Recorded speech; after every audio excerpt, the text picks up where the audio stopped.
नमस्कार. जय महाराष्ट्र. जय महाराष्ट्र. समोरून ज्या जोरदारपणे जय महाराष्ट्राची गर्जना झालेली आहे त्याच्यामुळे महाराष्ट्रातल्या आणि देशातल्या तमाम मराठी जनांना, हिंदू जनांना लक्षात आलं असेल माझ्यासमोर कोण बसला आहे. कारण जय महाराष्ट्र आवाज घुमवणारे बाळासाहेब ठाकरे, त्यानंतर उद्धवजी ठाकरे आज या स्टुडिओमध्ये आपल्याबरोबर उपस्थित आहेत. गेल्या 1 महिन्यापासून महाराष्ट्रात, देशात जे एक राजकीय वादळ निर्माण झाल्याचा भास निर्माण केले जातोय त्याचे संपूर्ण केंद्रबिंदू उद्धव ठाकरे आहेत. आणि ज्यांना प्रतीक्षा होती मोठ्या प्रमाणात की उद्धव ठाकरे कधी बोलतील या सगळ्या विषयावर आणि लोकांच्या प्रश्नांना थेटपणे कधी उत्तरं देतील, अशी बहुचर्चित आणि बहुप्रतीक्षित असलेली मुलाखत आज ते सामनासाठी देत आहेत. उद्धवजी, मी आपलं स्वागत करतो. फार नमनाला घडावर तेल न घालता थेट प्रश्नाकडे आपण येऊया. कारण गेल्या काही दिवसात महाराष्ट्रात आणि देशात ज्या घडामोडी घडवल्या जात आहेत त्याच्यामुळे महाराष्ट्राचं समाजमन अस्वस्थ आहे. आपण किती अस्वस्थ आहात किंवा आपली भूमिका पुढे काय आहे, यातून शिवसेना कशी पुढे जाईल, अशा अनेक प्रश्नांचं काहू या राज्याच्या मनामध्ये, जनतेच्या मनात नाही, महाराष्ट्राच्या मनामध्ये मारलेलं आहे. पण तरीही मला आज तुम्ही खूप रिलॅक्स दिसताय उद्धव साहेब. म्हणजे मला याचं कारण समजत नाही की आज मी आपल्याला पाहतोय किंवा गेले काही दिवस पाहतोय, आपल्या चेहऱ्यावर कोणताही तणाव दिसत नाही आणि आपण अत्यंत मोकळेपणाने इथं आलात आणि बोलताय. हे काय रहस्य आहे? हे रहस्य साहजिकच आहे. माझी माँ आणि शिवसेना प्रमुख बाळासाहेब यांच्याकडनं आलेले एक हे रसायन आहे.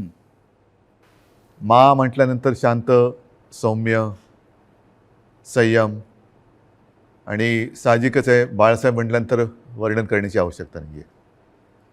आज जवळपास 1 वर्षानंतर आपण भेटतो आहोत. होय. मला आठवतं आहे गेल्या वर्षी या दिवसात जेव्हा आपली मुलाखत घेतली होती तेव्हा कोरोनाचा कहर हा वरखाली होत होता. त्या कोरोनामध्ये जे काय करता येणं शक्य होतं ते मी राज्याचा मुख्यमंत्री म्हणून आणि अभिमानाने सांगेन की माझ्या राज्याचा कुटुंब प्रमुख म्हणून मी केलं. त्याच्यानंतर आता पाहिलं असाल, कारण त्यावेळेला लॉकडाऊन होता, मंदिरं बंद होती, सणासुदींना बंदी होती.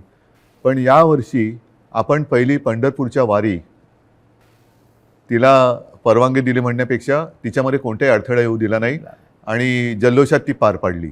म्हणजे पुन्हा एकदा सणासुदीला सुरुवात झालेली आहे. आता दहीहंडी येईल, गणपती येतील, नवरात्री येईल, दिवाळी येईल. पुन्हा एकदा आपल्या आयुष्यामध्ये उत्सव, उत्साह आणि आनंद ह्याची सुरुवात झालेली आहे. एक मध्ये जणू काही पॉज बटन दाबलं गेलं होतं. आपल्या सगळ्यांच्या सहकार्याने आपण कोरोनातून आणि त्या संकटातून बाहेर पडलो. मला आनंद आहे. आत्ता आपण सुरुवातीला जे म्हटलं की एक वादळ आल्याचा आभास होतोय. वादळ म्हटल्यानंतर पालापाचोळा उडतो. तो पालापाचोळा उडतोय सध्या, आणि तो पालापाचोळा एकदा बसला की खरं दृश्य हे लोकांसमोर नक्कीच येणार आहे. मी शांत कसा, तर मला चिंता नाही आहे. चिंता माझी नाही आहे, शिवसेनेची तर बिलकुल नाही आहे.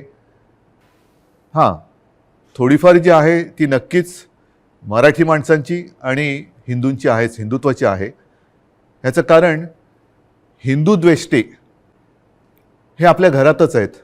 मराठी द्वेष्टे, मराठी माणसाची एकजूट तुटावी, फुटावी, हिंदूंमध्ये फूट पडावी, आणि जी मेहनत माननीय शिवसेना प्रमुखांनी हयातभर केली मराठी माणसाची एकजूट करण्यासाठी, हिंदुत्वाची, हिंदूंची एकजूट करण्यासाठी, ती आपल्याच काही कपाळकरंट्यांच्या हातनं तोडावी, मोडावी असा हा प्रयत्न केला जातोय. ती मला एक चिंता आहे.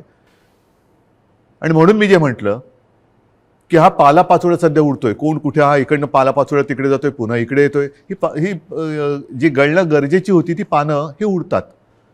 मी मागे एकदा माझ्या मनोगतात म्हटलं होतं की ज्या वेळेला मी वर्षामध्ये राहत होतो त्या वर्षामध्ये 2 झाडं ही आपल्या घराला लागूनच आहेत. एक आहे गुलमोहराचं आणि दुसरं बदामाचं. दोन्ही झाडं मी साधारणतः गेले 2-1 वर्ष बघतोय. ज्याला आपण पतझड म्हणतो, ती पानं पूर्ण गळून पडतात. पानगळ म्हणतो. ती पानं पूर्ण गळून पडतात अशा काड्या राहतात. आपल्याला वाटतं या झाडाला काय झालं, पण 2 ते 3 दिवसात पुन्हा नवीन कोंब येतात, अंकुर येतात. आणि मी बघितले 8 दिवसामध्ये 10 दिवसात ते बदामाचं झाड सुद्धा हिरवगार झालं, गुलमोहर सुद्धा हिरवागार वा, झाला. वा. म्हणून जी सडलेली पानं असतात ती झडलीच पाहिजेत. ती झडतायत पानं, ती सडलेली पानं आहेत. म्हणजे आता पानं झडून पडतायत. आता सडलेली पानं झडतायत. ज्यांना त्या झाडाकडनं सगळं काही मिळालं, सगळा रस मिळाला, सगळं मिळालं, म्हणून त्यांचा टवटवीतपणा होता, ती पानं सगळं झाडाकडनं घेऊन ती गळून पडतायत. आणि हे बघा कसं उघडं बोडकं झाले झाड, असं ते दाखवायचा प्रयत्न करतायत. पण दुसऱ्या दिवशी आपला माळीबुवा येतो, ती झाड सगळी पुन्हा ती पानगळ केराच्या टोपलीत घेतो आणि घेऊन जातो. आता ती प्रक्रिया सुरू आहे केराच्या टोपलीत झडलेली सडलेली पानं टाकण्याचा. आता सुरू झाले, आता नवीन कोंब फुटायला लागलेले आहेत. आणि शिवसेना आणि तरुण युवा हे नातं हे शिवसेनेच्या जन्मापासूनचं आहे. नक्कीच, कारण वयाच्या 80 हां, मात्र एक आहे, हां. अजूनही काही ज्येष्ठ शिवसैनिक हां. ते येऊन येऊन भेटत आहेत, ज्यांनी बाळासाहेबांसोबत काम केलेलं आहे, पहिल्या पिढीचे ज्यांना म्हणू. आणि तो संघर्ष त्यांनी पाहिलेला आहे, संघर्ष केलेला आहे. त्यांना शिवसेना म्हणजे नेमकं काय ते कळलेलं आहे. त्यांना आत्तापर्यंत अनेकांना शिवसेनेकडनं काही मिळावं अशी अपेक्षाच नव्हती, आजही नाही आहे. पण ते येऊन येऊन आशीर्वाद देत आहेत. तुम्ही आता मगाशी वर्षाचा उल्लेख केलात, मलबार हिलवरचं वर्षा बंगला, मुख्यमंत्र्यांचं निवासस्थान. आणि मगाशी मी आपल्याला म्हटलं की आपण खूप रिलॅक्स दिसत आहे, पण मला असं दिसतं आहे की मलबार हिलवरून आपण परत मातोश्रीला आल्यावर जास्त रिलॅक्स झालं. जास्त माझं घर आहे ते. म्हणजे मी तुम्हाला एक सांगतो मुद्दामून, ह्या काही हे माझे अनुभव आहेत. हां. जेव्हा माझी शस्त्रक्रिया झाली, हं. 2 शस्त्रक्रिया झाल्या होत्या, तो एक अनुभव माझा वेगळा आहे. तो कधीतरी तो फार विचित्र अनुभवातून मी गेलो आणि ठीक आहे. पण त्यावेळेला जेव्हा ॲनेस्थेशियामधनं मला जागवलं, मुख्यमंत्री असताना. मुख्यमंत्री होतो ना, शस्त्रक्रिया हां, अच्छा, झाली, अलीकडे. ऑपरेशन थिएटरमधनं बाहेर ते ॲनेस्थेशियातून बाहेर आल्यानंतर काढताना मला डॉक्टरने विचारलं, सर कुठे जायचं, मातोश्री की वर्षा? मी पटकन म्हटलं मातोश्री. आणि मग डॉक्टरने सांगितलं, डॉक्टर मला तुम्ही गुंगीत सुद्धा विचारलं असतं ना ॲनेस्थेशिया दिल्यानंतर सुद्धा, तरी मी मातोश्री हेच उत्तर दिलं असतं. म्हणजे तुमची इच्छा नियतीने पूर्ण केली असं म्हणताय तुम्ही मातोश्रीत येण्याची? नियती ही म्हटलं तर असते, म्हटलं तर नसते. मुळामध्ये माझी वर्षामध्ये जाण्याची इच्छा होती का? हां, ह्याचा अर्थ ते आता मुख्यमंत्रीपद गेले म्हणून मी वाईट असं नाही, ते एक वैभव आहे. म्हणजे त्या मुख्यमंत्रीपदाचा वर्षाचा मी अजिबात अनादर करणार नाही. ती एक वेगळी वैभवशाली वस्तू आहे. महाराष्ट्राचं मुख्यमंत्रीपद हे मोठं वैभवशाली पद आहे, जबाबदारीचं पद आहे. त्याचं पूर्ण आदर ठेवून मी कधीच वैयक्तिक अशी स्वप्न बघितली नव्हती. पण त्यावेळेला जे घडलं ते आजच्या लोकांना, ज्यांना आपण विश्वासघातकी म्हणू, त्यांना ते पूर्ण माहिती आहे कसा पण पाठीत वार केला गेला आणि तुम्ही- कोणत्या परिस्थितीत महाविकास आघाडीला आपल्याला जन्म द्यावा लागला. हो, पण तुम्ही इस्पितळात असताना, तुम्ही गुंगीत असताना तुमचं सरकार पाडण्याचा प्रयत्न होत होता. त्या विषयावर बोलू का? असं साधारण तुम्ही सुद्धा काही कारण ठिकाणी सुतवास मला केलेला आहे. कुठेही त्या माझ्या अनुभवातनं सहानुभूती नको आहे. तो फार वाईट अनुभव होता. मानेची शस्त्रक्रिया ही कोणत्याही डॉक्टरनं किंवा कोणालाही ज्याला माहिती आहे त्याला विचारले की त्याच्यामध्ये धोके काय असतात, ह्याची कल्पना मलाही होती. पण ती करणं मला गरजेची होती. ती केल्यानंतर पहिली शस्त्रक्रिया झाली, त्यातून मी चांगला बाहेर पडलो होतो. अचानक एक 5-7 दिवसानंतर सकाळी जाग आल्यानंतर, खरं म्हणजे त्या दिवशी मला डॉक्टरने सांगितलं होतं की उद्धवजी उद्या आपल्याला जिना चढायचं आहे. तर मी मानसिक तयारीत होतो की आज जिना चढायचं, एक एक पाऊल पुढे जायचं आहे. सकाळी जाग आल्यानंतर जरा थोडासा एक आळस द्यायचा प्रयत्न केला तर मानेमध्ये जो एक असा क्रॅम्प म्हणतो असा आला आणि माझी मानेखालची सगळी हालचाल बंद झालेली. म्हणजे मला श्वास घेताना मी बघत होतो माझं पोटही हलत नव्हतं. पूर्णपणे मी निश्चल झालो होतो. एक ब्लड क्लॉट तिकडे आला होता.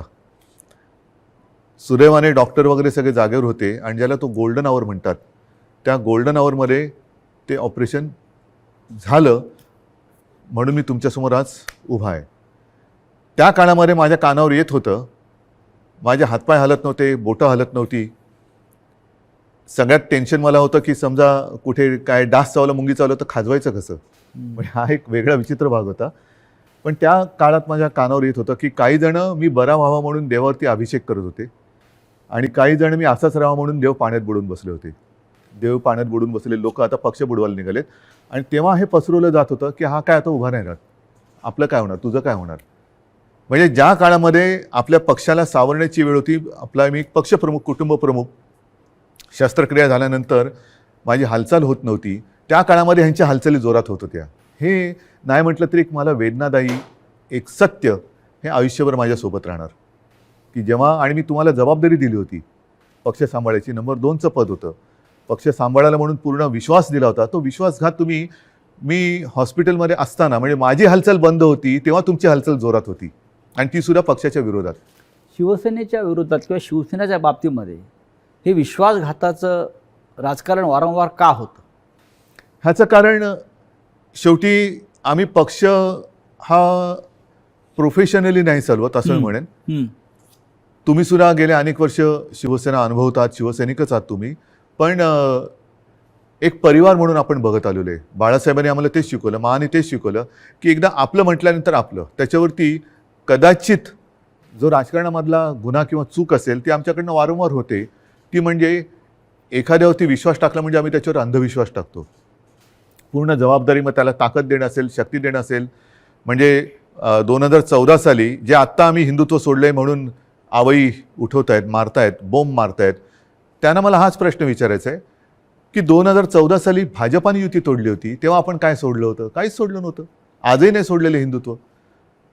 पण तेव्हा जो एक मधला काळ आला होता, विरोधी पक्ष एक शिवसेना झाली होती, म्हणजे अनेकांना असं वाटलं होतं की शिवसेना आता संपेल, पण शिवसेना एकाकी लढली आणि 63 आमदार निवडून आलेले. त्या काळामध्ये विरोधी पक्षाची जी जबाबदारी आपल्यावरती आली तेव्हा सुद्धा मी पद कोणाला दिलं होतं? आता सुद्धा जर भाजपनी आत्ता जे केलेलं आहे हे माझ्याशी बोलणी केल्याप्रमाणे, हे आत्ता केलं, हे बोलणी केल्याप्रमाणे तेव्हा केलं असतं तर सन्मानाने झालं असतं. देशभरामध्ये पर्यटन करण्याची गरज लागली नसती. आणि असं मी ऐकलं, असं मी वाचलं, माझ्याकडे माहिती नाही, पण हजारो कोटी रुपये खर्च केले गेले. विमानांचा खर्च, हॉटेलचा खर्च, हे त्याच्यानंतर काही आणखीन अतिरिक्त खर्च म्हणजे खोक्यातला असेल, त्या खोक्यात काय दडलंय हे ज्याचं त्याला माहीत, देणाऱ्याला आणि घेणाऱ्याला कळलं असेल. पण हे फुकटात झालं असतं ना, आणि सन्मानाने झालं असतं. हेच तर मी सांगत होतो. मग का घडवलं? कारण त्याने शिवसेना संपवायची आहे. जे शिवसेनेबरोबर ठरवलं होतं 2.5 वर्षाचं मुख्यमंत्रीपद, हेच तर तुम्ही आता केलं. आणि ते जर केलं असतं तर निदान 5 वर्षामध्ये भारतीय जनता पक्षाला एकदा तरी 2.5 वर्षात मुख्यमंत्रीपद मिळालं असतं. ही जी काय आता सोंगढोंग करतायत आम्ही शिवसेनेला, आता ही शिवसेना ते म्हणतात ती शिवसेना नाहीये. हे सगळं तोडफोड करून त्यांचं समाधान होत नाही, त्यांना शिवसेना संपवायची आहे. ह्यांचा वापर करून ते शिवसेना संपवायला का संपवायचे असं वाटतं आपल्याला?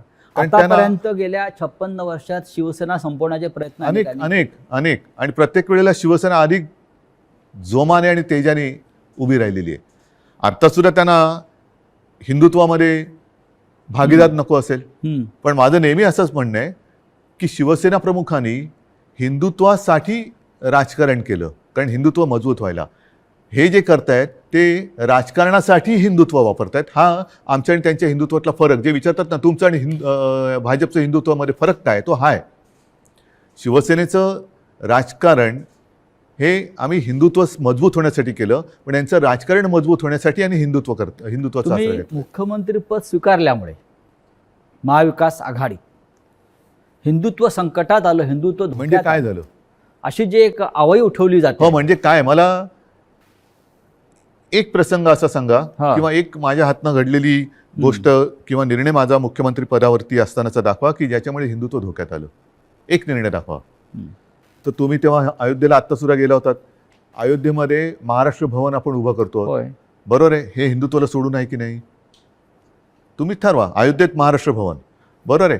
मुख्यमंत्री होण्याच्या आधी सुद्धा मी अयोध्येत गेलो होतो, प्रत्येक वेळेला आपण होतात. मुख्यमंत्री झाल्यावरती सुद्धा अयोध्येत गेलो होतो. कोण काय म्हणेल मी परवा नाही केली. मी गेलो आणि रामलल्लाचं दर्शन घेऊन तेव्हाही आलो होतो. 2दा मी स्वतः अयोध्येत गेलो होतो. आता नव्या मुंबईमध्ये आपण तिरुपतीचं मंदिर त्याला जागा दिली. प्राचीन जी मंदिरं आहेत त्यांचं संवर्धन करणं, जतन करणं हे आपण सुरू केलं. गडकिल्ल्यांचं आपण सुरू केलं. हे कुठे, ह्याच्यात हिंदुत्व कुठे गेलं? हिंदुत्व तर असं कोणताही निर्णय नाही आहे की ज्याच्यामध्ये आपण हिंदुत्वापासून दूर गेलेलो आहे. अशा अनेक गोष्टी सांगता येतील. तुम्ही आज ज्या संघर्षमय कालखंडातून जात आहात याची कधी अपेक्षा केली होती? बघा, शेवटी शिवसेना आणि संघर्ष हे तर एकमेकाच्या पाचवीला पुजलेले आहेत. आणि मागे कोणीतरी असं म्हणालं होतं, ते मला वारंवार त्याचा अनुभव होतोय, की शिवसेना ही एक तळपती तलवार आहे. ती जर मॅनेमध्ये ठेवली तर ती गंजते. त्याच्यामुळे ती तळपलीच पाहिजे. आणि तलवार तळपणं म्हणजे संघर्ष आलाच.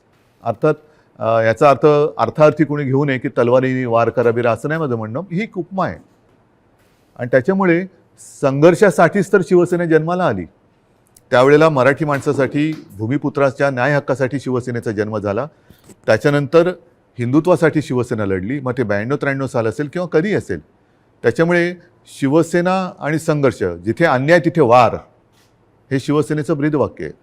ज्या ठाण्यानं शिवसेनेला पहिली ताकद दिली, म्हणजे शिवसेना प्रमुख बाळासाहेब ठाकरे आणि ठाण्यांचं एक भावनिक नातं होतं. एक पहिला भगवा झेंडा जो आहे हा ठाण्यात फडकला. आणि बाळासाहेब अभिमानानं त्यांच्या संपूर्ण कालखंडात जीवनात सांगत राहिले की ठाण्यानं मला पहिली सत्ता दिली. त्याच ठाण्यातून शिवसेनेला आव्हान उभं राहिलं. ठाणेकर सुज्ञ आहेत. हे जे पालापाचोळा जो आहे ते म्हणजे काय ठाणेकर नाहीत. ठाणेकर आणि ठाणेकर नागरिक, शिवसेनेचे ठाणे आणि ठाण्याची शिवसेना, हे जे नातं आहे ना, हे ह्या पालापाचोळ्याला तोडता नाही येणार. त्याच्यामुळे मी तर म्हणेन पूर्ण महाराष्ट्र आणि ठाणंसुद्धा, अर्थात त्याच्यात आलं मुंबईसुद्धा आली, सगळेजण निवडणुकांची वाट बघत आहेत. आणि म्हणून माझं मत हेच आहे की याच्या पुढे एक असा कायदा झाला पाहिजे की ज्यांना कोणाला युती करायची असेल त्या दोन्ही पक्षांचं, 3 पक्षांचं, 10 पक्षांचं जे काय कडवळ तुम्हाला करायचं असेल ते करा.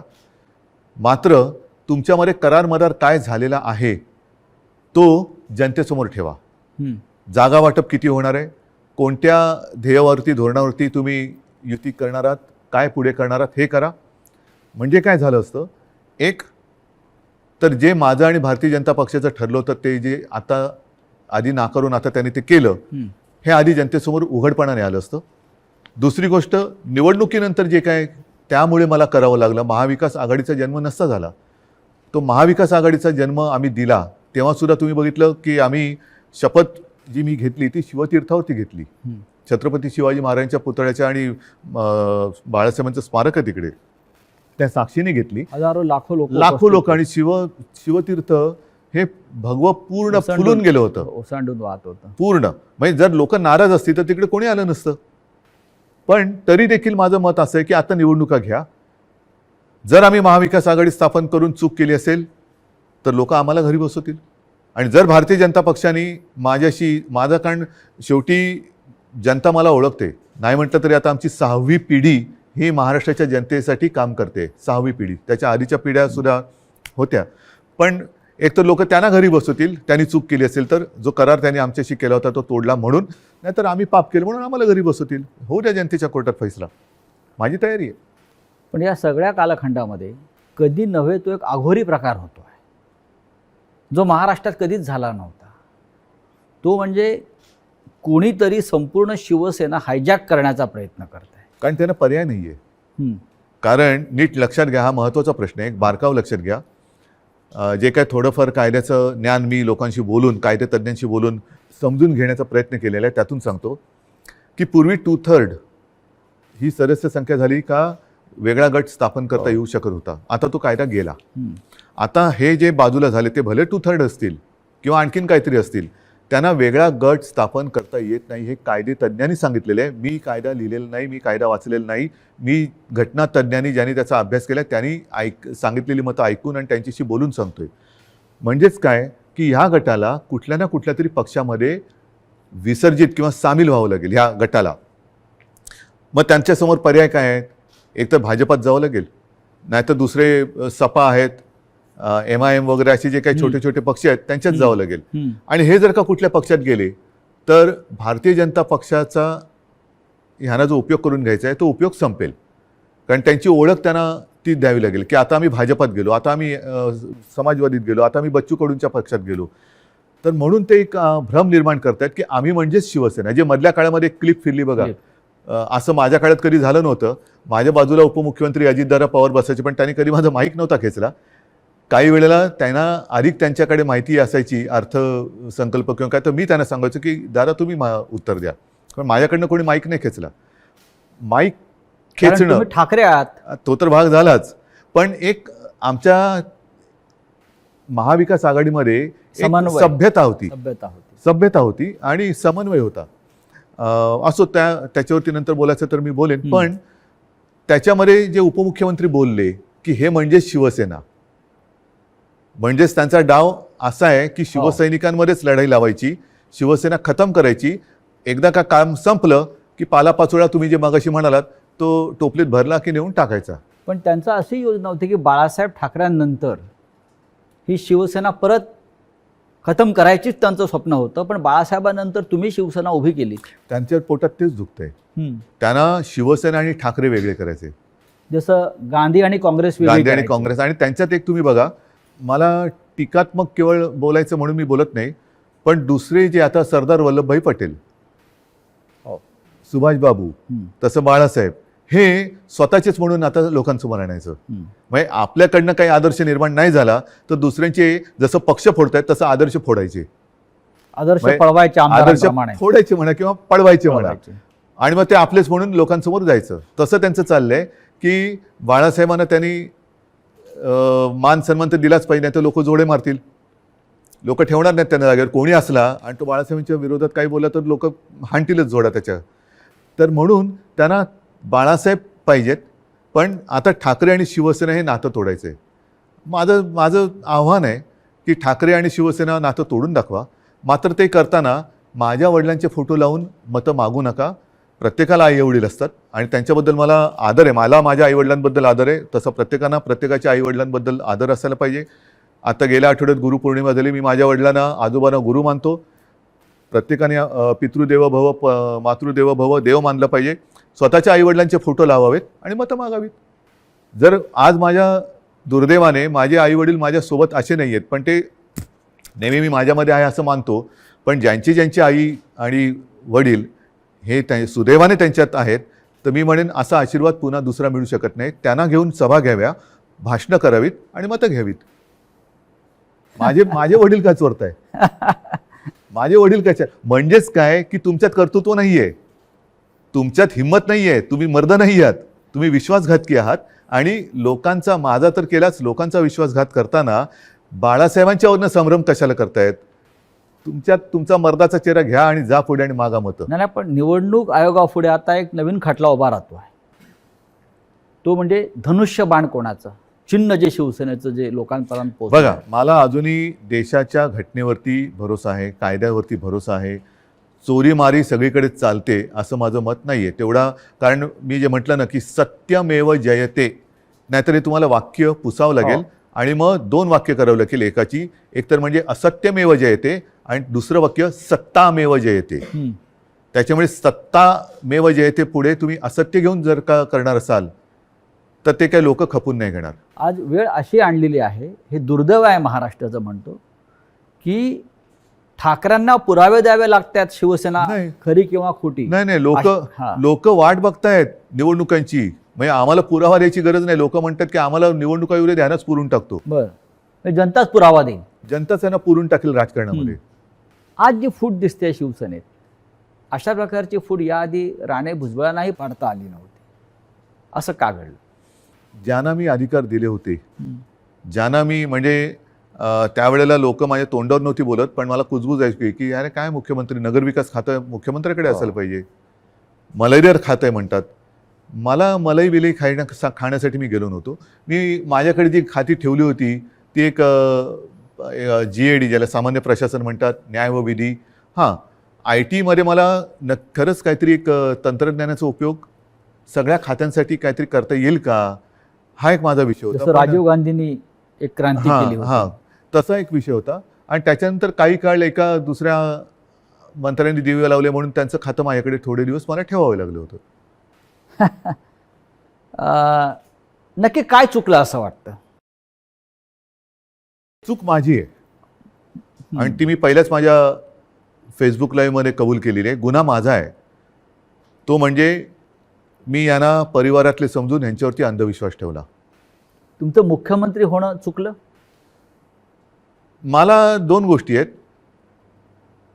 समजा मी मुख्यमंत्री त्यावेळेला यांना केलं असतं, हां, यांनी वेगळं आणखीन काय केलं असतं, कारण यांची भूकच भागत नाही. यांना मुख्यमंत्रीपद पण पाहिजे आणि आता पक्षप्रमुख म्हणजे शिवसेना प्रमुख व्हायचे. शिवसेना प्रमुखांबरोबर स्वतःची तुलना करायला लागलात. म्हणजे हे जे आहे ना, ही राक्षसी महत्वाकांक्षा आहे आणि ह्याला हावरटपणा म्हणतात. हाव हाव म्हणजे एक दिलं तरी तुझं तेही माझं, माझं तेही माझं, तुझं तेही माझं, ह्याचं तेही माझं, त्याचं तेही माझं, माझं ते माझं, तुझं तेही माझं इथपर्यंत होतं. आता ह्याचंही माझं आणि त्याचंही माझं इथपर्यंत त्यांची हाव गेलेली आहे. या हावरटपणाला सीमा नसते. की महाविकास आघाडीचा प्रयोग चुकला? महाविकास आघाडीचा प्रयोग जर का चुकला असता तर लोकांनी उठाव केला असता, लोकांनी, जनतेने केला असता. तसं नाही झालं. जनता ही आनंदी होती कारण आल्याच आम्ही पहिल्यांदा शेतकऱ्यांना कर्जमुक्त केलं होतं. हां, त्याच्यानंतर करोना काळामध्ये मी अभिमानाने सांगेन संपूर्ण माझ्या मंत्रिमंडळातील सहकाऱ्यांनी, प्रशासनाने आणि जनतेने उत्तम सहकार्य केलं. म्हणून आणि म्हणूनच ज्या पहिल्या 5 मुख्यमंत्र्यांमध्ये माझं नाव आलं, ते मी माझं नाव नाही मानत, ते जनतेचा मी प्रतिनिधी म्हणून ते नाव आलं होतं. जर समजा यांनी सहकार्य नसतं केलं तर कोण होतो मी कोण होतो? मी एकटा काय बरं, मी तर घराच्या बाहेरही पडत नव्हतो कारण घराबाहेर पडायचं नाही हेच मी लोकांना सांगत होतो. जाऊन पण घोळके करा. फुटीरांचा आक्षेप त्याच्यावरच आहे. जे फुटून गेले आहेत त्यांचा आक्षेप असा आहे की आपण घराबाहेर पडला नाहीत, आपण मंत्रालयात गेला नाहीत, आणि आपण त्यांना भेटला नाहीत. तरी सुद्धा घराबाहेर न पडता सुद्धा देशातल्या सर्वोत्तम 5 मुख्यमंत्र्यात नाव का आलं माझं? कारण त्यावेळेला ती परिस्थिती तशी होती. मी स्वतः सांगत होतो घराबाहेर पडू नका आणि लोक ऐकत होते. मी जर का घराबाहेर आजही पडलो आणि केव्हाही पडलो तरी शिवसेना प्रमुखांच्या, माझ्या पूर्वजांच्या आशीर्वादामुळे गर्दी होतेच. म्हणजे मग काय झालं असतं, लोकांसांगे ब्रह्मज्ञान आणि स्वतः कोरडे पाषाण.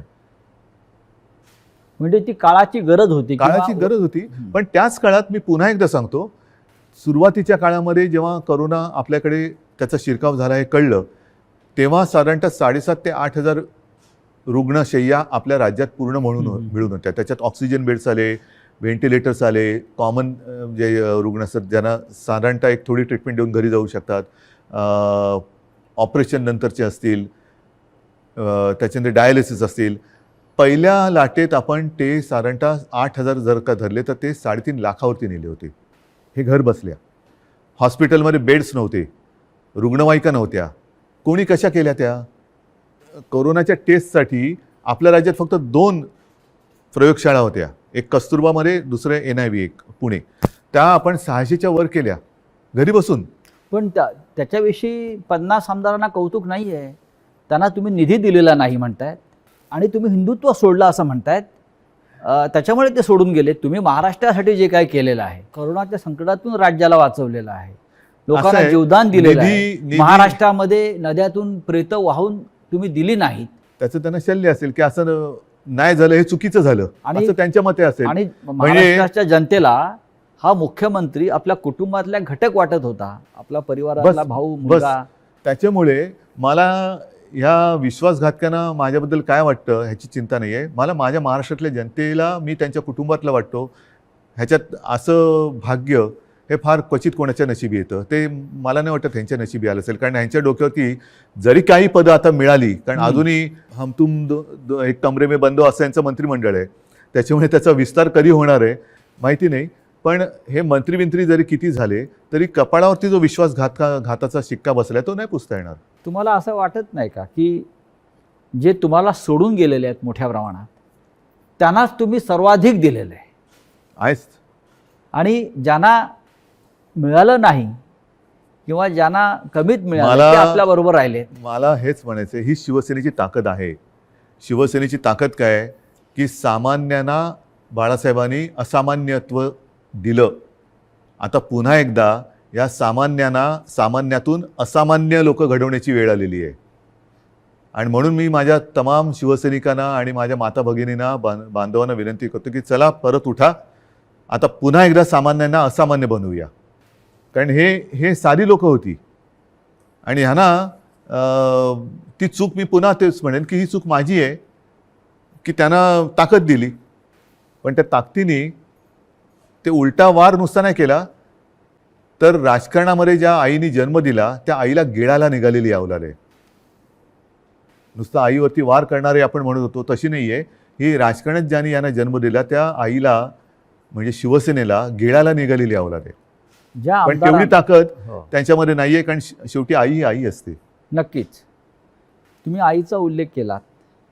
कालपर्यंत हे सगळे लोक या शिवसेनेला आपली आईच मानत होती. तुमच्याबरोबर वर्षावरती अनेकांना मी बसलेले बघितले शेवटच्या क्षणापर्यंत. हो, पण आत्ताच तुमचा आधीचा प्रश्न काय होता की मी यांना भेटत नव्हतो. तुम्हाला भेटून ते कधी सुरतला गेले, कोण गोव्याला गेलं, कोण गुवाहाटीला गेलं. 50 खोक्यांची इतकी ताकद असू शकते जी निष्ठा विकत घेऊ जाऊ शकते? निष्ठा नाही विकली जात. विकली जाते ती निष्ठा नसतेच.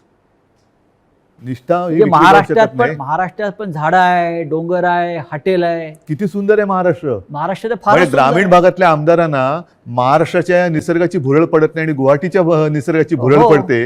म्हणजे मला कळतच नाही मग तुम्ही महाराष्ट्रातल्या मातीत कसे काय जन्माला आलात. ज्या महाराष्ट्राच्या मातीत जन्माला आलात त्या मातीची तुम्हाला ओढ नाही, प्रेम नाही, त्या मातीची तुम्हाला कधी वैभव दिसलं नाहीये काय. मी स्वतः कलाकार आहे. मी माझ्या त्याच्यावरनं सुद्धा त्यावेळेला चेष्टा झाली होती. पण मी गडकिल्ल्यांची फोटोग्राफी केलेली आहे, पंढरपूरच्या वारीची केलेली आहे. आणि त्यावेळेला जो मी महाराष्ट्र बघितला एवढा, त्या पावसाळ्याच्या सुमारास मी सगळी फोटोग्राफी केलेली, एवढा नटलेला थटलेला आणि छान काय काय दऱ्या खोऱ्या एवढ्या फुलांनी बहरून जातात. तुम्हाला आम्ही तर शहरी बाबू, तुम्ही ग्रामीण भागातले, तर ग्रामीण भागात राहून तुम्हाला महाराष्ट्राचं सौंदर्य दिसत नाही, त्याचं वर्णन करावं असं कधी वाटलं नाही. आणि डायरेक्ट गुवाहाटी, मी गुवाहाटी का वाईट नाही म्हणत, प्रत्येक प्रदेश चांगला आहे, पण ह्यांना हे काय मातीसाठी करणार. इतिहास काळापासून दिल्ली आणि महाराष्ट्राचा कायम झगडा आहे. मग औरंगजेब, छत्रपती शिवाजी महाराज असतील, संभाजी महाराज असतील, दिल्लीने महाराष्ट्रावर सतत पाठीमागून वार केले किंवा महाराष्ट्र संपवण्याचा प्रयत्न केला. कारण काय हे आणि आता आजही तेच चित्र आहे. ह्याच्या मुळाशी जाण्याची आता गरज की वाटते की आजही शिवसेनेचा सूड घेण्यासाठी ते बाळासाहेब ठाकरेंच्या अस्तित्वाला सुरुंग लावत आहे. मान्य, पण ह्याच्या मुळापर्यंत जायची गरज आहे. कारण जोपर्यंत हे दिल्लीत गेले नव्हते तोपर्यंत बाळासाहेब ठाकरेच यांना जपत आले होते. बाळासाहेबच यांना वाचवत आले होते आणि वाचवलं होतं एका हिंदुत्वाच्या ध्यासापायी, वेडापायी. मग दिल्लीत बसल्यावरती असं त्या दिल्लीच्या खुर्चीला काय असं वेगळा काय स्प्रे मारला की काय झालं की तुम्हाला ज्यांनी जपलं त्यांनाच तुम्ही संपवायला निघालात. ज्या शिवसेनेनी बाबरीची जबाबदारी तेव्हा घेतली होती शिवसेना प्रमुखांनी, त्या शिवसेनेला तुम्ही हिंदुत्व सोडलं म्हणून संपवायला निघालात. बरं, आम्ही काँग्रेसबरोबर गेलो म्हणून तुम्ही म्हणता हिंदुत्व सोडलं. मग मुफ्ती महमद आणि मेहबूबा मुफ्तीबरोबर तुम्ही गेला होतात, ते काय होतं, काय सोडलं होतं तुम्ही. मग तेव्हा तर आम्ही आता तुम्हाला वाटतं हिंदुत्व सोडले, जे सोडलं नाही, पण तेव्हा तुम्ही लाच सोडली होतीत ना. काय मेहबूबा मुफ्ती आज सुद्धा वंदे मातरम म्हणतात की भारत माता की जय बोलतात. हे माहिती असून सुद्धा तुम्ही मला हे त्यांनी एकदा सांगितलं होतं की तिकडे निवडणुका घेऊन दाखवा असं अतिरेक्यांनी आव्हान दिलं, म्हणून आम्ही निवडणुका घेऊन दाखवल्या. सरकार बनवून दाखवा म्हणून आम्ही त्यांच्याबरोबर सरकार बनवून दाखवलं. पण सरकार बनल्यानंतर मला वाटतं मुफ्ती महमद सईदनी अतिरेक्यांचा आणि पाकिस्तानला त्यांनी धन्यवाद दिले होते काश्मीर खोऱ्यात शांततेत निवडणुका होऊ दिल्यामुळे. मग कोणाला काय दाखवलं तुम्ही, कोणाला काय दाखवलं. म्हणजे बरं, आता सुद्धा ते बिहारमध्ये जे बसलेत नितीश कुमार बरोबर, नितीश कुमार हिंदुत्ववादी आहेत का. कारण मला जे आठवतं त्याच्याप्रमाणे त्यांनी एकदा संघमुक्त भारत असा नारा दिला होता. संघमुक्त भारत असं शिवसेनेने कधी दिला नाही. राम मंदिराच्या प्रश्नावर रामविलास पासवान एनडीएतून बाहेर पडले होते, तरी ते त्यांना प्यारे होते. हो. आम्ही तो उलट म्हणत होतो की विशेष कायदा बनवा. 5 वर्ष 7 वर्ष झाली तरी ते विशेष कायदा बनवून राम मंदिर बनवू शकले नाही. ते न्यायालयाने निकाल दिला. या देशातला समस्त विरोधी पक्ष आणि प्रादेशिक पक्ष संपवले जातात आणि मित्र पक्ष पण, आणि हा मित्र पक्ष. असं तुम्हाला काय दिसतंय का कारस्थान किंवा अशा प्रकारचं सुडाचं बघा, मला राजकारण? असं वाटतं हा ज्याचा त्याचा प्रश्न आहे. जे आता सरन्यायाधीश बोललेत मध्ये, ओझर तर मी वाचलं की आपल्या देशात विरोधी पक्षाला शत्रू समजू नका. विरोधी पक्षांनी सुद्धा जबाबदारीने वागलं पाहिजे आणि सत्ताधारी पक्षांनी सुद्धा जबाबदारीने वागलं पाहिजे. मी जो काही 2.5 वर्षात अनुभव घेतला मुख्यमंत्री म्हणून, मी विरोधी पक्षांना काही वेळेला मी स्वतः आवाहन केलं की सरकार म्हणून आमचं समजा जर काही आम्ही कुठे कमी पडत असू, आमचं काही चुकत असेल, तुम्ही आमच्या नजरेत आणून द्या, नजरेत आणून द्या. हे काम विरोधी पक्षाचं आहे, कारण ते सुद्धा शेवटी लोकप्रतिनिधी असतात. त्याच्यामुळे सशक्त लोकशाहीसाठी आणि महाराष्ट्राची विरोधी परंपरा पक्ष आहे ती. हा सुद्धा तेवढा सुसंस्कृत पाहिजे, संवेदनशील पाहिजे, आणि तेवढाच किंवा त्याच्याहून थोडा जास्त हा सत्ताधारी पक्ष संवेदनशील पाहिजे आणि सुसंस्कृत पाहिजे. आता हा संवेदनशीलता आणि सुसंस्कृतपणा हं. ही कुठेतरी रसातळाला जायला लागले असं वाटते. कशामुळे? पिढ्या बदलत आहेत आणि सत्तेची हाव. आता काय झालेलं आहे, फास्ट फूडचा जमाना आलेला आहे. हां. तुम्ही फोन केला की 10 मिनिटात, 15 मिनिटात, 20 मिनिटात पार्सल आलंच पाहिजे. तसं मी पक्षात गेलो की मला थोड्या दिवसात काहीतरी मिळालंच पाहिजे, नाही गेलं तर माझ्याकडे दुसरं आहे. या देशामध्ये विरोधी पक्षच राहू नये. मग राज्यामधले शिवसेनेसारखे प्रादेशिक पक्ष असतील किंवा राष्ट्रीय पातळीवरचे काँग्रेससारखे पक्ष असतील, आणि त्यांना संपवण्यासाठी साम दाम दंडभेद ह्यातनं काय साधलं जाणार? म्हणजे केंद्रीय तपास यंत्रणांचा ईडी नाही. असेल, सीबीआय असेल, ह्यातनं साधणार काय? यांचा जो गैरवापर शेवटी सुरू आहे. शेवटी जनता ही सार्वभौम आहे, आणि तुम्ही बघितलं असाल की जनतेच्या मनाविरुद्ध हं. एखादा निर्णय गेला तर जनता थांबत नाही, ती रस्त्यावरती उतरते. आपण जो संवाद जनतेशी साधत आहोत, मला असं वाटतं जनतेच्या सगळ्या प्रश्नांना आपण भरभरून उत्तरं देताय, मनापासून बोलताय. हा संवाद आपण असाच कायम ठेवू.